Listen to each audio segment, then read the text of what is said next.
बिस्मिल्लाहिर्रहमानिर्रहीम। Computer science class 9 के unit 1 का आज हमारे पास लेक्चर नंबर 20 है। अजीज़ तुलबा, इसमें हम देखेंगे कि टेस्ट डाटा क्या होता है और वाई टेस्टिंग, आखिर हम टेस्टिंग करते क्यों हैं, क्यों ज़रूरत पेश आती है हमें सॉफ्टवेयर्स को चेक करने या टेस्ट करने की। तो आइए चेक करते हैं। सबसे पहली बात ये कि टेस्टिंग है क्या। जब भी आप एक सॉफ्टवेयर बना लेंगे तो उसके बाद उसे थारोली चेक करेंगे कि इसमें कुछ एरर तो नहीं रह गया, कुछ गलती तो नहीं रह गई। किसी भी किस्म का सॉफ्टवेयर बनाएंगे, हर सॉफ्टवेयर को लाजमी तौर पे थारोली चेक किया जाता है कि कोई गलती तो नहीं हो गई। क्यों बेटा चेक किया जाता है? देखिए, हम लोग ना सॉफ्टवेयर या मशीनरी पे बहुत डिपेंडेंट होते हैं। हम देखते ही नहीं है कि ये सवाल गलत है या सही है। जैसे आपने कभी कैलकुलेटर पे कोई मल्टीप्लिकेशन डिवीजन की हो, तो क्या उसे मल्टीप्लाइड या डिवाइड करने के बाद कभी आपने चेक किया कि आंसर सही है या गलत है? नहीं। क्यों? क्योंकि आप रिलाय कर रहे होते हैं कि जो निकाल दिया वो ठीक होगा, 100% ठीक होगा। अब जिसने सॉफ्टवेयर डिज़ाइन किया है उसने ही अगर कुछ गलती कर दी तो यकीनन जवाब गलत भी हो सकता है। तो इसलिए सॉफ्टवेयर डिज़ाइनर की ज़िम्मेदारी है कि वो डाटा को चेक करे, टेस्ट करे सॉफ्टवेयर को कि सही है या नहीं। अब जब भी टेस्टिंग करनी होती है तो उसके लिए हमें सम टेस्ट डाटा की ज़रूरत होती है। हम सैम्पल टेस्ट डाटा लेते हैं, उसके मुताबिक सॉफ्टवेयर को चेक करते हैं कि वो सही काम कर रहा है या नहीं। जब भी बेटा टेस्ट करना चाह रहे होते हैं तो एक ही वैल्यू पे इन्हिसार नहीं करते, बल्कि डिफरेंट वैल्यूज़ लेते हैं, उनके मुताबिक चेक करते हैं कि सॉफ्टवेयर ठीक है या गलत है। जैसे देखें, हमें कहा गया कि write an algorithm to find the product of two numbers, दो नंबरों की ज़रब करने का एक एल्गोरिथम बनाएं। जब ये मैं बनाने लगा तो एक्सीडेंटल गलती से मुझसे एक थोड़ी सी मिस्टेक हो गई कि मैंने जहाँ पे मल्टीप्लाई का साइन डालना था वहाँ पे प्लस का साइन डाल दिया। अब अगर यही वाला एल्गोरिथम और उसका प्रोग्राम बन के जिस बंदे ने हमें टास्क दिया था उसके पास चला जाए तो उसके तो सारे के सारे जवाब गलत हो जाएंगे। तो फिर हम क्या करेंगे, इसे पहले टेस्ट करेंगे, टेस्ट करने के बाद अगर दुरुस्त हुआ तो उसे देंगे। अब टेस्ट करते हुए भी एक ही वैल्यू नहीं लेंगे। फ़र्ज़ करें आपने टेस्ट करना शुरू किया, आपने कहा कि जनाब दो वैल्यूज़ लेते हैं 2 2, N1 भी 2 N2 भी 2। सॉफ्टवेयर ने क्या किया, 2 + 2 किया और आंसर निकाला 4 और हमें जवाब दिखा दिया 4। ये काम किया सॉफ्टवेयर ने। अब हमने जब टेस्ट करना होता है तो हम क्या करते हैं, सॉफ्टवेयर के साथ साथ मैनुअल कॉपी पे भी हल करते हैं। हम अब कॉपी पे हल करेंगे, चूँकि प्रोडक्ट का है तो हमें तो पता है कि हमने क्या करना है। हम इसे प्रोडक्ट करेंगे और जवाब निकालेंगे 4। अब हालांकि सॉफ्टवेयर गलत है फिर भी वो जवाब ठीक निकाल रहा है। क्या हम इस सॉफ्टवेयर को ठीक कह देंगे? नहीं बच्चे, इसे हम ठीक नहीं कहेंगे। क्यों? क्योंकि किसी एक वैल्यू के लिए तो इसका जवाब ठीक आ गया, हर वैल्यू के लिए तो ठीक नहीं ना आएगा। दोबारा फिर हम एक वैल्यू लेंगे, इस बार हम 2 लेंगे, इसमें हम 3 लेंगे। अब सॉफ्टवेयर ने क्या किया, 2 + 3 किया और आंसर निकाल दिया 5। हमने इसे रफ में चेक करना है कि 2 3 का आंसर क्या आना चाहिए। हमने चेक किया तो हमारा आंसर आना चाहिए 6। अब जो ही आंसर में फ़र्क आ गया है तो हमें पता चल जाएगा कि जो हमारा सॉफ्टवेयर है इसमें कोई गलती है। तो जब भी हम एक टेस्ट डाटा का सेट बनाएं तो सिर्फ एक कीमत नहीं बनाएंगे, मुख्तलिफ वैल्यूज़ बनाएंगे अलग-अलग, फिर उन पे चेक करेंगे कि इस पे सही जवाब आता है कि नहीं, फिर दूसरे पे चेक करेंगे, फिर तीसरे पे, और इसी तरह ये सिलसिला चलता रहेगा।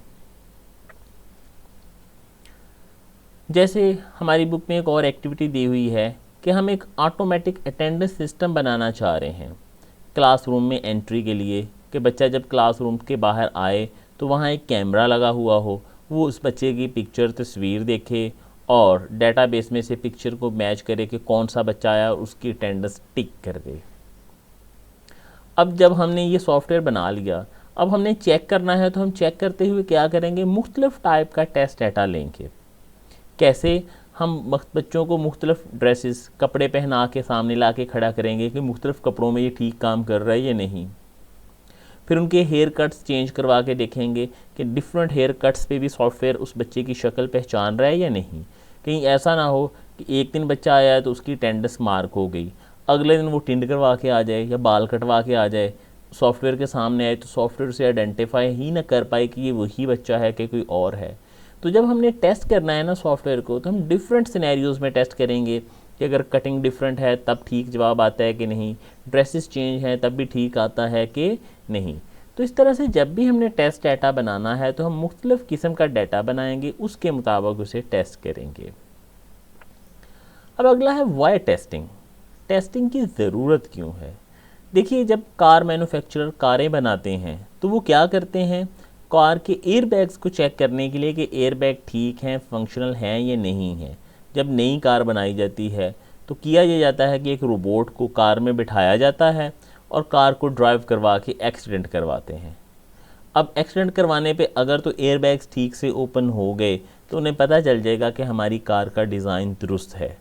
अगर वो एयर बैग्स ठीक से ओपन नहीं हुए तो पता चल जाएगा कि ये डिज़ाइन में ख़राबी है, उसे दोबारा से दुरुस्त किया जाएगा।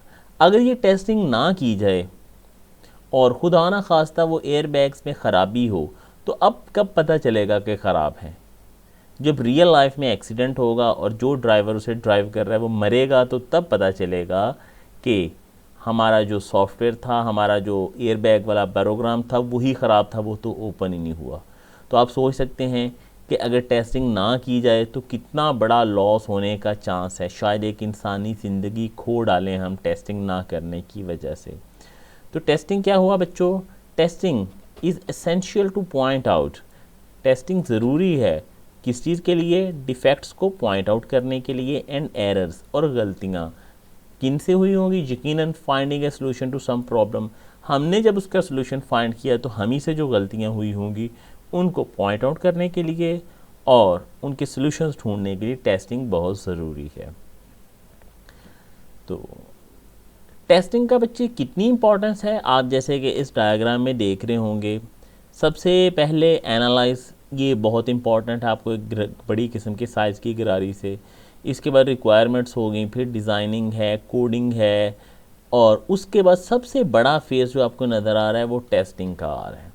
क्यों? क्योंकि सॉफ्टवेयर में सबसे इम्पॉर्टेंट टेस्टिंग है।